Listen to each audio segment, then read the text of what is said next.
Hey guys, Pansy here, and I'm sure most of you guys know I've been playing Aion Classic since it's released. I've been pumped for this game for a long time, but unfortunately, we have a bit of a pay-to-win issue going on right now. The news is making its rounds, but I'm going to take a moment to actually show you guys what's happening. I'm pretty invested into the game. I'm the brig for a legion with over 100 members. I'm a level 30 gladiator. I've been grinding it out pretty hard. And I can show you hands-on how this is working, like how the pay to win is going on, and also tell you some of the other perspectives of the whole pay to win situation, because it's differing. The people who haven't actually played and aren't too familiar with Aeon are very upset. I mean, personally, I'm upset by the situation. I really wish that they released the game as it was instead of this hyperinflated economy right off the bat. But there is hope. I'm going to explain why. I'll tell you guys both sides of the story, and you guys can make your own decision after that. But let's take a look. So to understand the pay-to-win situation, let's start off with the founder packs. That's where it pretty much started. So there were two packs. One was 20 bucks, the other one was 50. The $20 one came with a 30-day sales aura, which is the subscription format for this game. And the $50 one came with a 3-month one. So with those additional $5, you would get a costume and a title. The title is pretty weak. It's nothing special at all. You replace it like very quick. And then for the Imperial Lord pack, the $50 one, it's this item pack that you get that really made it a bit sketch. Because if you look at it, these scrolls and consumables, these are endgame stuff, which honestly doesn't make that great of a difference. If you're trying to push for world first or something, yeah, sure. But otherwise, it's not a big deal, in my opinion. But these tiger candy, which everyone's speaking about, that's where the problem started. So let's take a look at what those tiger candy are. So these tiger candy are basically transformations which last for 1 hour and give you a bunch of stats. They're actually pretty good, but once again, it doesn't really make a great difference in the game. However, the issue started when we saw the price that these were NPCing for. They sell for 100k Kina each. Kina is basically the silver, the currency for this game. And we are limited to 1 million Kina per day. So like, no matter whether we're selling stuff off the cash shop to the NPC, or if we're selling in-game drops to the NPC, we can't earn more than 1 million Kina per day for our account. So what people are doing is trying to bypass that by selling it to other players. Now, the 1 million limit is a good thing. It limits bots' potential to make money, while it limits everyone's potential. That's just the restriction of the game. And it was a good idea and everything. However, if you look over here, a lot of people are doing this. They set up a vendor and they sell their candy for 80k each or 75k each, and tell people, hey, you're going to make profit, just NPC this. So the people who aren't swiping or buying these candies off the cash shop, which I'll show you the cash shop soon, they're just buying it from the players and then going and NPCing it. They make like a 200k profit and such. And this guy gets to sell all the candy right away without having to wait for it to reset. Now, the problem with that is they can buy an infinite number amount. Like, for example, this is the currency Kuna. So for $5 you get 200, $10 400, and for $4.50 you can buy a pack of 30 of those tiger candies. If you just go right here, it sells right here. So it's a 3-pack times 10, so that's 30 candies. That's 3 mil worth of Kina that you can just create out of thin air. So this is an infinite amount. Also, there's this wings, which are actually really freaking good because it's like 45-second flight time. I think that's equivalent of a 10 million Kina wing in game, which is like, crazy, right? So if you're in the abyss and you're flying around and you see someone with these wings, you know that they can outrun you. And that's a bad thing. The only good thing about that is that, those were pretty hard to get. And especially in the early stages of the game, amassing that amount of silver or Kina without having to pay to win, it was a difficult task. But luckily, people are selling these. The cheapest I've seen is like 900k, which is actually a pretty good deal for what it is. We will take a look at the marketplace and I'll show you how it's been affected by the pay to win, which honestly, it hasn't been affected too bad. We'll take a look at that. But I do want to go over the Deava Pass next. So for the Deava Pass, it's basically the battle pass of this game. every day you can do some activities to progress on this, and you get rewards. There are the free rewards, and then there are the premium rewards. So one thing about this, the Deava Pass is kind of expensive. Like $30 for a Deava Pass is a bit much in my opinion. After we spent like $50 for that founder pack, and then on top of that, it just didn't feel like it was, a $30 thing. But anyway, despite it being so expensive, it does give you a lot of rewards. Now, these rewards are really good for the initial progression to 50. So it doesn't, it's none of it is mandatory. But there are some rewards which are really good, like 400 silver coins. That took some time to amass back in the day. 400 gold coin, that's crazy. And platinum coin, like you just get geared along the way just by completing this. You can't buy all your gear, but some of it. Now, the counter argument to that is, well, people only really care about the weapon, so then it's not efficient for them to buy the armors with the silver coins or platinum, whichever coins that they're farming. So people are more likely to sell the coins, which, looking at the market right now, people are selling their coins very quickly. Like, we don't even get bronze coins or iron coins in here, but people are selling those real quick. So anyway, there are some candies involved in the Deava Pass throughout here, which, I don't know why they're putting it there. I guess if they made it untradeable or NPCable, that would have been like the move, but this is just sad. But, whoever came up with this idea, instead of using like even an ounce of creativity, which they could have done an n number of things that could have been monetized, they decided to just say, hey, let's just sell this money in the form of this deceptive candy, where they think, oh, it's actually a buff, but no, it's just a way to sell cash. Like, whoever came up with that idea is probably in the wrong industry. I mean, this is not for you. The game industry's changed, and these kind of slimy tactics, it's just not all right. I mean, like, look, there are plenty of other jobs you can do. This just isn't for you. But, coming from the leader of a legion, which is over 100 members strong, I play on Seal Asmodean's side. I see the LFG chat. I've had members quit the game because they didn't like the whole situation. I made sure I spoke to everyone and got their opinions. And you know what? Majority, like literally 95% of my legion, they're here, they're playing, they're having fun. The reason is it's a good game. We like it. It's fun. I actually feel happy playing my class, even though it's a slow grind, even though it's a difficult content. Like I'm having fun. When it comes to the endgame gear, you're not going to be able to buy it off the trade broker or from other players. You're going to have to farm your own abyss points, your medals, and you're going to have to even go and farm PvE dungeons, even if you're a PvP player, depending on your class. Like, for example, as a gladiator, I need an extendable weapon. It's really strong, and it's a game breaker for me. So I'm going to have to farm for that. There are some world bosses which are very highly contested and it's very difficult to get a drop off of. So I'm going to have to probably go and sit in a dungeon for many hours farming it, and no amount of money is going to change that.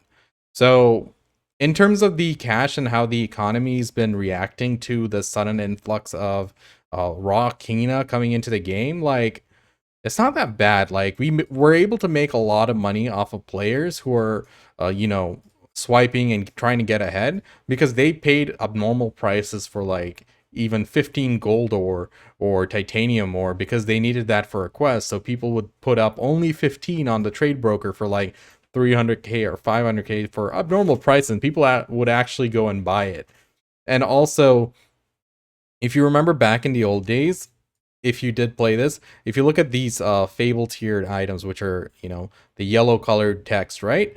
People would not sell it for this cheap. Like, for example, less than a mil for this. It's actually pretty crazy, because even in the old days, these used to go for like millions. Like, I don't remember them being this cheap. So like, even as a new player, if you sell stuff, you can benefit from that inflated market and buy some really nice gear. Let's say you're not going for the best of the best.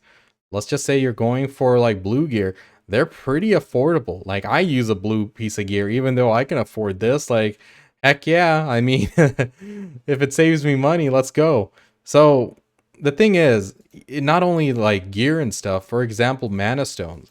Like people are buying these up really quick, but there's such a huge supply. For example, let's take a look at Crit Strike. So if you look at these mana stones, there is an abundance of these. Like if you're a new player getting these, socketing a +4 mana stone is pretty useless for you. Like you won't see the difference. It's absolutely not necessary, and you can just straight up sell it and make some good cash. Like just one mana stone for 40k, that's pretty good. Like that is honestly pretty good. Like these higher ones are going for much higher. Like people are actually paying these prices, and sure, they're trying to swipe to get ahead, but you can easily make this money off them. Like, yeah, they are going to be ahead, but there's always going to be people ahead of you in an MMORPG. People who's played more. Like there are some people who out of sheer principle will not swipe for money, but are still way ahead of me in terms of progression level and gear, because they just played twice as much as me and played better than me. So it is definitely possible. So my point is, like, it's not over. Like the game's not dead. There is a sheer number of players just running around everywhere. Like honestly, I'll just go straight up to the city where we start doing PvP. Like in Morheim, that's when the rift started opening, so it's only in one channel, and there's a lot of PvP going on throughout the map, but it's still super populated with players just questing and stuff. So right now we're just running out of Morheim, the main city over there, and immediately you start seeing people just slaughtering everything in their sight because they're trying to do their quests and level up. This notion that the game is dead and everyone quit is absolute nonsense. Anyone who has some experience with Aion and have played it to a high degree, they will know that it's not as simple as just having the cash. Like you're gonna have to do a lot more to get good gear. In the mid game, in the early game, sure, you can swipe and get ahead. But when you get to the end game, like you're gonna have to work for it. You're gonna have to PvP and everything. And the gear we get now is nothing compared to the gear we're gonna farm at the end. Also, the patches aren't going to be coming out in quick succession. They're going to be coming out in like a slow pace. Like honestly, everywhere I'm looking, there's people. I mean, if you guys played back in the day, we wouldn't see these many people out. I mean, the game just came out and it's still pretty healthy. If you think there was a mass exodus of people just quitting and stuff, yeah, that's not true. That's not true. Like, yes, I hate the situation. I wish they didn't do it, but doesn't mean the game's dead. Doesn't mean the game's unplayable. It's still fun. I'm having a good time on it. My Legion's having a good time on it. And anyway, guys, I know this is going to be dragging on if I just keep going. Let me just show you the endgame PvP gear before we go. But for the most part, I'm not too worried about the game. I think it's still going to be a pretty fun game at the end game. Even with this cash shop mechanic and all this shenanigans going on, I do feel they need to freaking put a stop to it. Sure, people have used it now, but it's better to stop it on day 4 or 5 than 3 months down the line when significant damage is already done. So I would say make those candies un-NPCable and unsellable. Like, I don't think they need to do this. I don't understand why they did it. It doesn't make any sense. Like, sure, you're giving people a little bit of starting cash to, you know, buy their skills and all that stuff and make it easier initially. But there's so many other ways they could have done this. Like, I'm telling you, a little bit of creativity would have made this a whole lot better. So these are one of the vendors which sell some of the best gear in the game, the endgame PvP gear. These are farmed through PvP by getting Abyss points. There are some instances which allow you to get Abyss points as well, and you can farm mobs in the Abyss, but mostly PvP. That's the fun way to do it. And also these medals which you earn by participating in fortress sieges. Yeah, these are really expensive. That little crown that you get into Deava Pass is nothing compared to the actual cost of these weapons. Yeah, like, look, if you're going to be playing this game and getting to the end game and buying a full set of this elite gear, it is going to be expensive. Even the cheapest set is expensive. Like, see, 457k Abyss points, and that is all earned. You cannot buy it. Yes, you can get ahead in the initial stages by swiping and pay to winning and making it easier to level to cap. However, right now we make so little AP.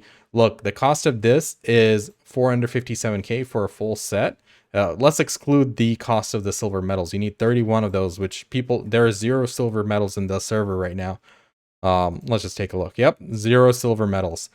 So, if we look at the Abyss rankings right now, after all the pay to win and all the shenanigans going on, there is one person who has 200k Abyss points.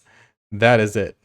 And then if you look at legions, like this entire legion of 60 members has amassed almost 900k Abyss points, right? Yeah, they're not going to be decked out in gear or anything, no matter how much they paid or how much money they spent. At the end of the day, you got to earn your gear. That's the way the system is supposed to be. I don't like any of this pay-to-win shenanigans that went down, but I think it's blown way out of proportion. Yeah, it's stupid, but it didn't break the game. Like, if you look at the marketplace, the trade broker, all of the gear required to level is so much cheaper than when I was at that level. When I was at level 15 and 17, people were selling the weapons for like 50k, 70k. Right now, you can buy it for like 5k. Like, it is so much cheaper that even an ordinary player who's not swiping can afford that gear. So the economy is, as long as the economy stays healthy, as long as there isn't some crazy person going out and buying everything that comes on the marketplace, I think we're good. So anyway, that's the situation right now, guys. I just wanted to give you an inside look into the game itself, because there are some people who are just commenting from the sidelines, which, you know, more power to them. They can talk about whatever they want, but it's not the same as actually experiencing what's going on right now from day one and being invested in it. And look, I played BDO. That shit was pay to win. Like, you could buy the best gear in the game by swiping enough money. Like, you could literally straight up buy it. So don't tell me about pay to win. This is pretty, when you have to earn your best PvP gear, your best PvE gear, I'm okay that, you know, there's a little bit of pay to win going on in the other stuff. Sure, you can buy like mana stones, enchantments, and all that, but everyone's going to be able to hit that 1 mil limit once you get to 50. Once you get to the cap level, it's going to be easy to farm that 1 mil every day. So anyway, I'm not worried about it. I don't like it. I'm not going to give them any credits because the launch was terrible because of this. It ruined the experience. The LFG's going crazy. Reddit's on fire, and I think it was a really sad launch because in terms of server stability, it was actually pretty good. It was crazy seeing a queue of 30,000 people when I think it went higher, but that's what I saw. Like, look, the server stability, everything was great. There was nothing too groundbreaking. There was like one bug which had to be hotfixed, but they really dropped the ball. I'm just disappointed that this experience wasn't as good as we wanted it to be. It could have been a lot better, and hopefully they resolve this issue. Please do, you know, voice your opinions to them that this is not okay. You do need to be vocal in the right way. Just telling people, yeah, quit the game or this game is dead. That's a false statement. That's a lie. The game isn't dead. It's pretty well alive. It's actually still kind of annoying to level up through questing because people are, you know, packing all the grinding spots, all the leveling areas, and it's crazy. So anyway, that's my take on this, guys. I hope this gave you a little bit more insight rather than some news article or something. So anyway, guys, I'm going to keep playing the game. I'm going to keep leading my Legion. I'm having fun. Hopefully the end game is going to be just as fun, and we do anticipate that this isn't going to be a big issue, but at the same time, it's a stupid situation that they dug themselves into. No one's saying that they did a great job with the cash shop. It's utterly stupid. Like, honestly, the best things that you could come up with is a pink ass tiger candy, some services which are overpriced, and yeah, this is the extent of their cash shop. Like, they could have done a lot more, but you know, I'm gonna keep saying it like it is. Like, it's not good. The game's good. The game's good, but this implementation is just pathetic. Like, honestly, fire that person and hire someone with at least 2 brain cells. You'll get a better output. Anyway, guys, that's it for the video. I hope it was helpful into understanding the situation and getting a visual on what's going on. Please do like, comment, and subscribe if you like my videos. I really do appreciate it. It helps me with the algorithm. And let's see how this plays out. I might be wrong. I might be right. But what I do know is I'm going to have fun playing the game. And as long as it's fun, I'll keep playing. So Anyway, you guys have a good one, and I'll see you guys next time.